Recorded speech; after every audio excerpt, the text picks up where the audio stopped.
மக்கள் வந்து நிம்மதியா ஃப்ரீயா நின்று பார்க்கறதுக்கு ஒரு இடம், அதை நாங்கள் தேர்வு செஞ்சு அதுக்கு பர்மிஷன் கேட்குறோம்.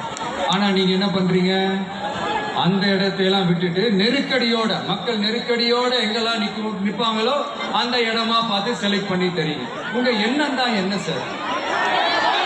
நான் அவங்கள பார்க்கக்கூடாது, அவங்களோட பேசக்கூடாது, அவங்க குறைகளை கேட்கக்கூடாது, அவங்களுக்காக குரல் கொடுக்க கூடாது, என்னதான் சார் உங்க எண்ணம்?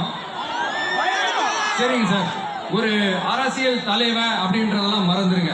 ஒரு சாதாரண ஒரு தமிழ்நாட்டு மண்ணோட ஒரு மகன், ஒரு நம்ம தமிழ் மக்களுடைய ஒரு சொந்தக்காரனா, என் மக்களை, என் குடும்பத்தை, என் சொந்தங்களை நான் பார்க்க போனா என்ன பண்ணுவீங்க?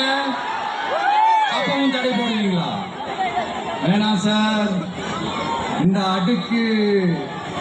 அடக்குமுறை, இந்த அராஜக அரசியல்லாம் வேணாம் சார்.